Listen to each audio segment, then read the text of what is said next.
Well, wake up, everyone. I am so glad you are here with us. It is Tuesday, and this is your Wake Up Call. We are in the Little Things Matter, the book that we are following along together, and we are going to be talking about Chapter 8 this morning, Create a Well-Developed Action Plan. So let's just dive in this morning.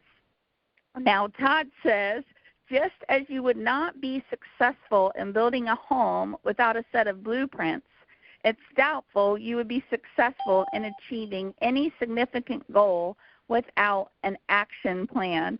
And I know Kirby and Cindy Wright just built that beautiful home there in Tennessee, and they know exactly all about sets of blueprints. So a well-developed action plan clarifies everything you need to do to achieve your goal, outlines a prioritized sequence of steps, and serves as a method for measuring your progress.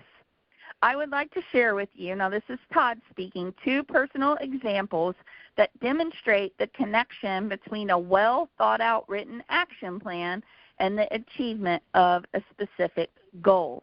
Now, he goes on to say he had a plan to earn $400,000, and here it is.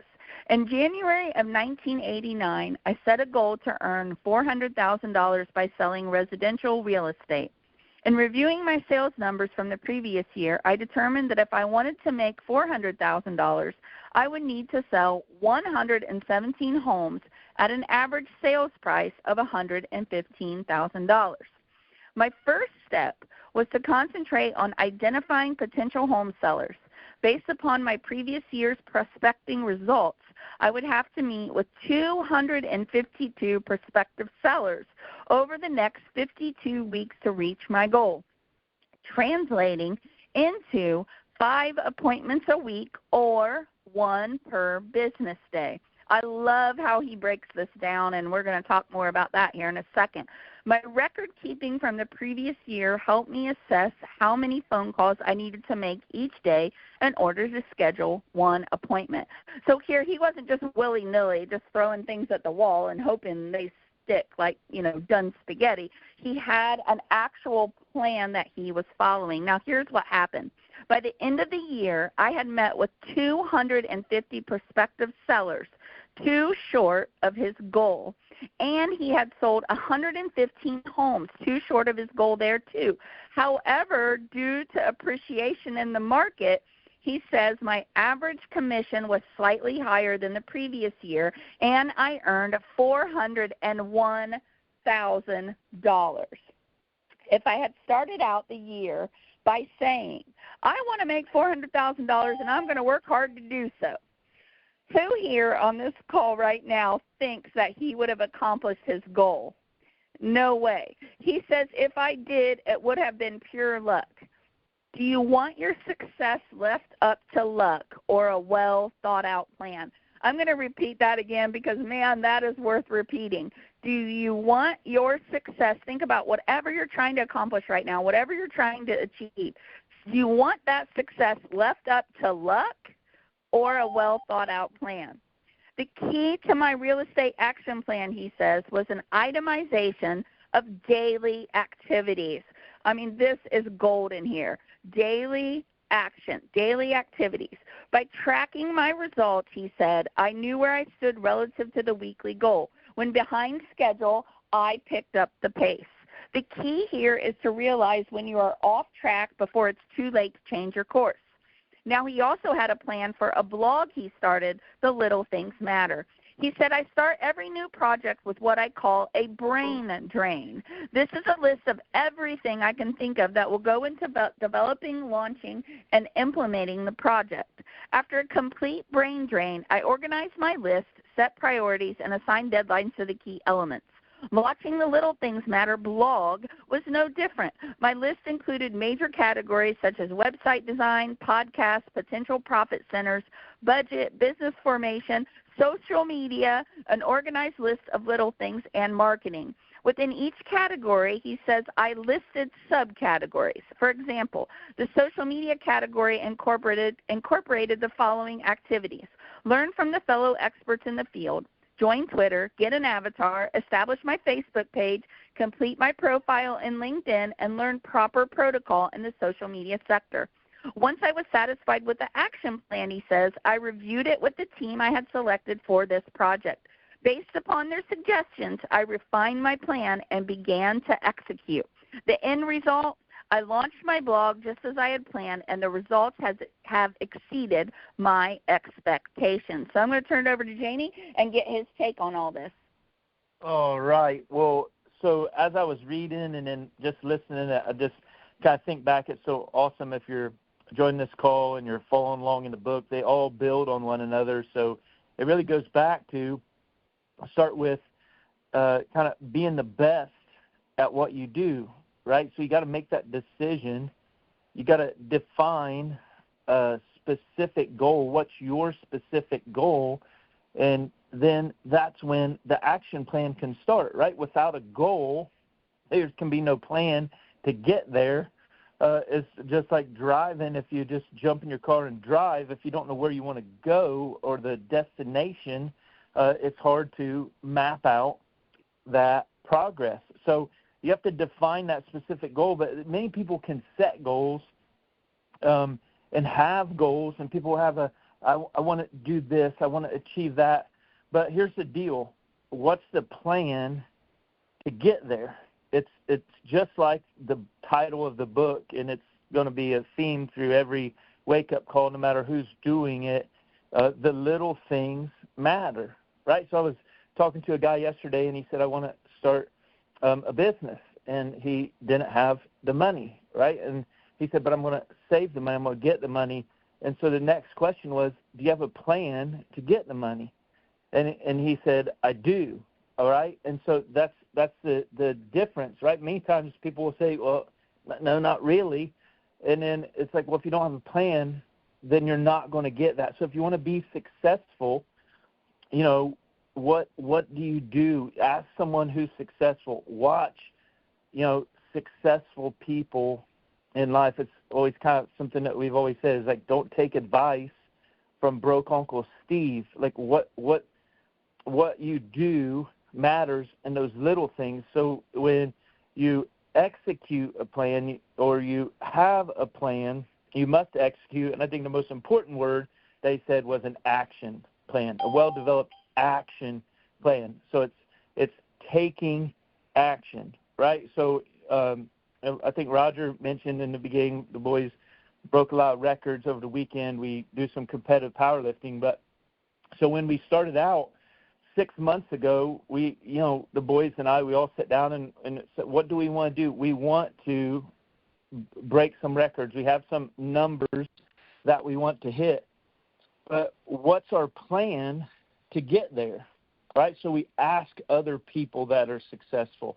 You take guidance from people. You know, Brad Murray is such a blessing in our lives. He's very successful at what we do in our and so asking him, you know, he's done things that we want to do and want to achieve. So take advice from people that have what you want, and that's what we did in the powerlifting. But here's the thing: it goes back, and we step back 6 months, right? And we start training, you know, literally 6 months out. The 10-year-old, you know, our youngest Charlie, he's 10. He's sitting right here beside us. James is 19. Myself, but even the 10-year-old can step back and make that plan and say, okay, each week, this is my plan of what I need to do. And he has we draw out that action plan long before we show up at the competition, right? And then the most important thing, right, is we execute that plan. The plan is the little things, right? The little things matter, right? And so when they showed up at the competition, is it hard for them to actually, you know, do the things they do?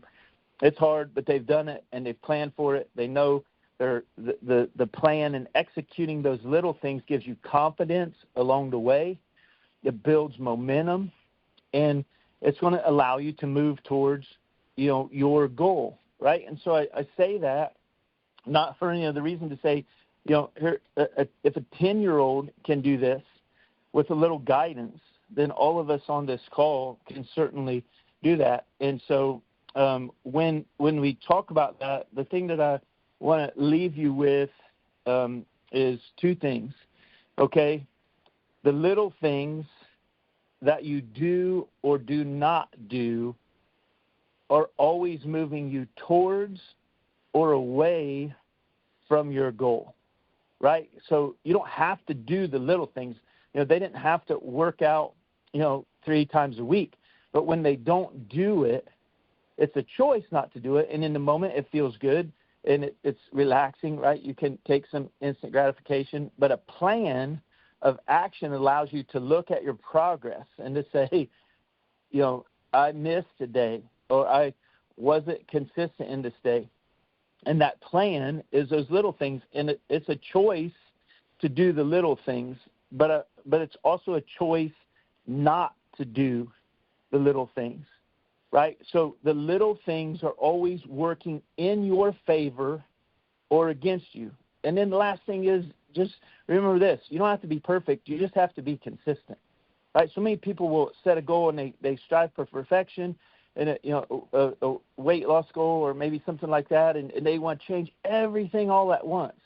But if you can just make a 1% change, you can stay the course, and you can stay consistent at little victories. Little victories along the way, it builds momentum, it builds confidence, and consistency is the key to winning. But at the end of the day, the plan, you have to embrace the word action. So that's my take on a well-developed plan.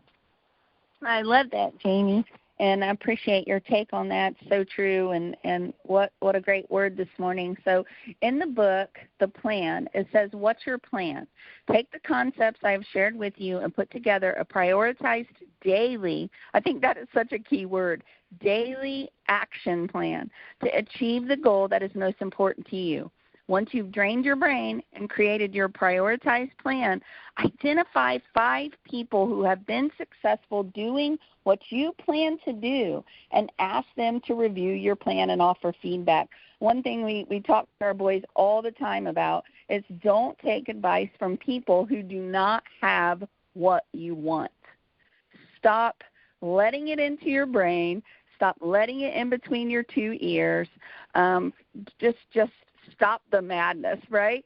Once your final action plan is broken out into daily activities, get started. I hope everyone hears my voice loud and clear. We can have the most well-developed, well-thought-out, even daily action plan, but none of it matters unless you get moving, right? Get started. Make today, draw the line in the sand right now, today, after this phone call, that you are going to do something. Get started. Be disciplined and be sure to track your results. And I love celebrating every little victory. You got to learn how to be your own best cheerleader. From time to time, share your progress with your mentors or members of your team. And your team, for Jamie and I, our home team is our number 1 team. So we celebrate big here, all the little victories, right? And continue to seek their advice. And the last thing that I will leave you with is what Todd is leaving us with in the book. He says, to achieve any important goal, you must first develop a prioritized daily action plan. Then, using your self-discipline, execute your plan with excellence.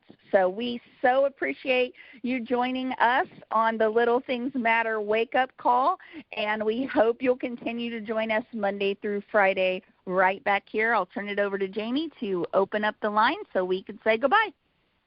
All right. We'll unmute everyone so we can say bye. Thank you for joining.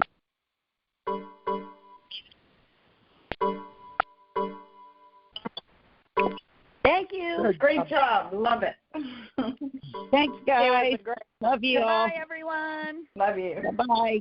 Have a Love great day. you. Make it a great day. Win the day. Very good. Thank you.